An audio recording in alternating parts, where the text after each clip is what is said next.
Imaginez, des tirailleurs sénégalais qui se sont battus pour la France, massacrés par leurs officiers, simplement parce qu'ils réclamaient leur salaire. C'est ce qui s'est passé à Thiaroye, au Sénégal, en 1944. Un massacre longtemps occulté par les autorités françaises et qui pose de nombreuses questions encore aujourd'hui. Novembre 1944, la France est presque entièrement libérée de l'occupation nazie. Pour les centaines de milliers de troupes coloniales mobilisées, c'est la fin de la guerre et le retour chez eux. Le 21 novembre, plusieurs centaines de tirailleurs sénégalais sont rapatriés par bateau depuis la France jusqu'à Thiaroye, près de Dakar. Les soldats de ce groupe sont d'anciens prisonniers de guerre. Ils ont passé une grande partie de l'occupation dans les geôles du régime de Vichy. Parmi eux, certains avaient pu s'échapper pour rejoindre la résistance. Les tirailleurs qui transitent dans ce camp de Thiaroye attendent de recevoir leur solde avant d'être démobilisés.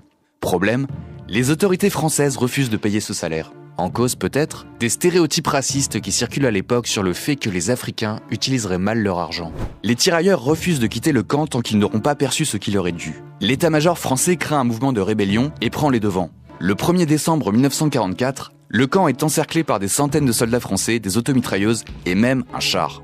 Les tirailleurs encore présents, quelques centaines, sont rassemblés de force. Selon la version de l'armée, les choses dégénèrent. Un coup de fusil est tiré par un tirailleur, les automitrailleuses répliquent et tirent dans le tas. Le massacre ne dure que quelques instants, mais le bilan est très lourd. 35 tirailleurs sont tués et des dizaines sont blessés. On entend les coups, les coups de mitrailleuse. Bon, nous les jeunes, nous avons essayé de nous faufiler, faire le tour pour monter sur les arbres, pour regarder les événements. Les premiers tués et tout, nous on les voyait comme ça, étalés sur le goudron, comme ça, sur la route.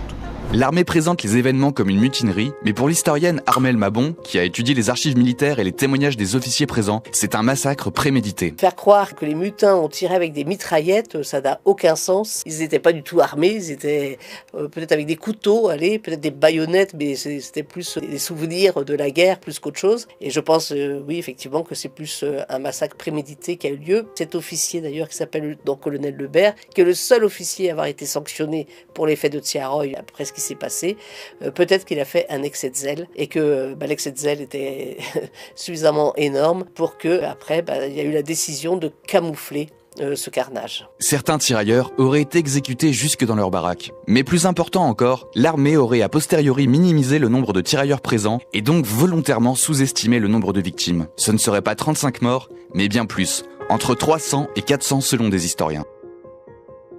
Ceux que l'armée française présente comme des mutins sont jugés en 1945 lors d'un procès expéditif de 2 jours. 34 tirailleurs sont jugés et condamnés, certains sont même accusés d'être des sympathisants nazis. Une chape de plomb s'abat sur cet événement tragique pendant plusieurs décennies, malgré un poème de Léopold Sédar Senghor, en hommage aux tirailleurs, et un film d'Ousmane Sembène, sorti en 1988 et longtemps interdit en France.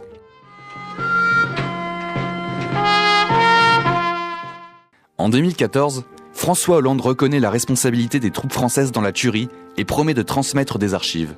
Les troupes chargées du maintien de l'ordre, loin de les apaiser, loin de les contrôler, ouvrir le feu.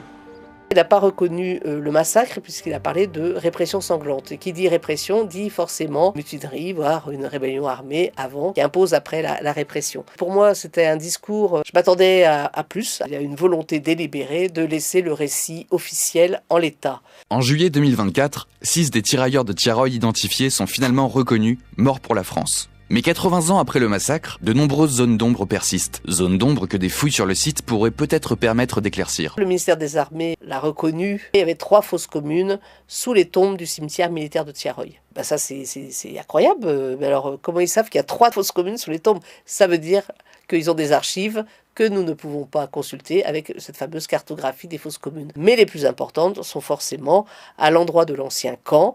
On sait à peu près où elles sont, puisqu'il y a des dalles de béton qui ont été qu'on retrouve. Et en général, quand il y a des fosses communes, pour pas que les familles viennent chercher les corps, on coule des dalles de béton comme ça. Les familles ne peuvent pas chercher les corps. À l'approche des 80 ans des événements de Thiaroye, Emmanuel Macron reconnaît dans une lettre que les forces coloniales françaises ont commis un massacre contre des tirailleurs africains en 1944 près de Dakar. Prisonniers noirs. Je dis bien prisonniers français. Est-ce donc vrai que la France n'est plus la France? Est-ce donc vrai que l'ennemi lui a dérobé son visage?